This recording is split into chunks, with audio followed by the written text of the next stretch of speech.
Hello, everyone. Welcome to my film review show. Today, I'm going to be talking about Armand. This film was directed by halfdan ullman tøndel. This film premiered at the Cannes Film Festival late last year, and it got kind of a regional release in Europe in November afterwards.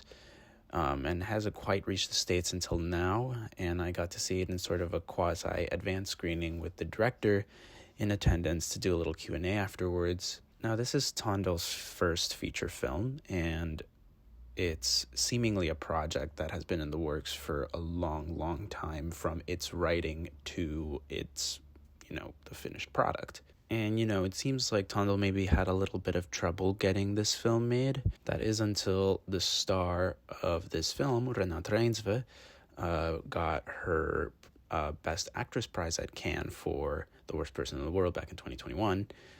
And ever since then, it seems like her stardom has kind of been the catalyst to make this project possible. It seems like this has been a bit of a passion project for the both of them for a while now.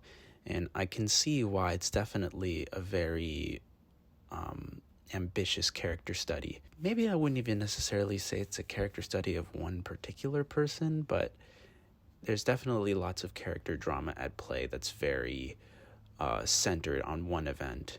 All of it takes place in one location, and it's a bit of a mundane location and a kind of mundane situation, but it kind of spirals them into this sort of madness as the film goes on. The mundane situation in question follows an after-school meeting between the parents of two young elementary school boys and the school's administration. There are sort of allegations floating about that one of the kids, Armand, has assaulted another student named John. Now, Armand's mother, Elizabeth, played by reinsve,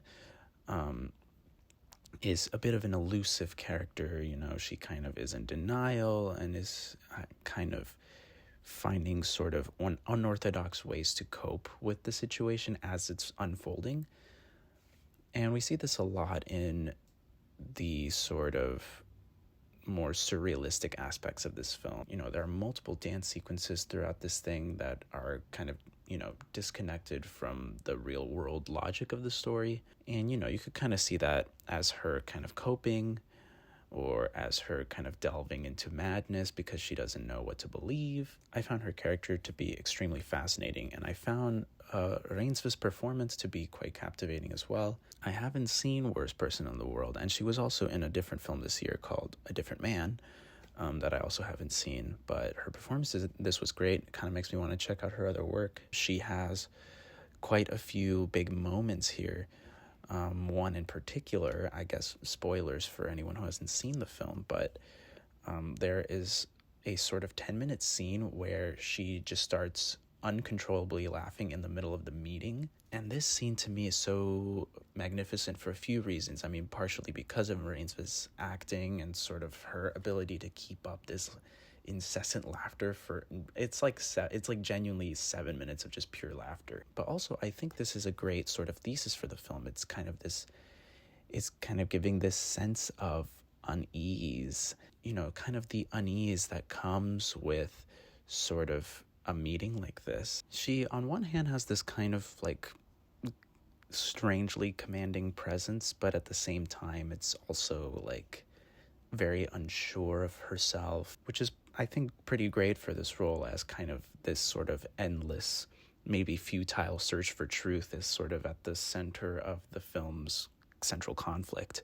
I do really like a lot of the things that are happening in this film, not only reinsve's performance, but also sort of the really awkward and slow and kind of lingering dialogue that feels like it's going absolutely nowhere. And I mean, it should feel that way because, this is a sort of really difficult topic to discuss with the parents of both of these children.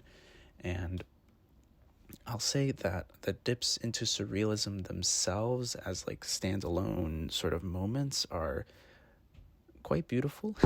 It does seem like quite a labor of love, this film. And I do have to give a special shout out to Thea Vaulen, who plays Suna, the junior teacher, and I think she is actually the knockout performance in this film. She gives such a sort of emotive but sort of pensive performance that really, I think, it just really hit home for me. I do appreciate the scope of this film and sort of its ambition through its surrealistic touches. And I do like the film overall. I sometimes feel that the premise isn't really built up in a way for those dips into surrealism to pay off in a sort of emotional or narrative sense. Sometimes it almost feels to me that they put a lot of work into the surrealistic touches, which I really appreciate. But, we need sort of a strong setup for that to really hit the way that I think it wants to. Obviously this is a first feature for tøndel, so I think that there's a lot of room for improvement, but I think that this is also quite a promising first feature.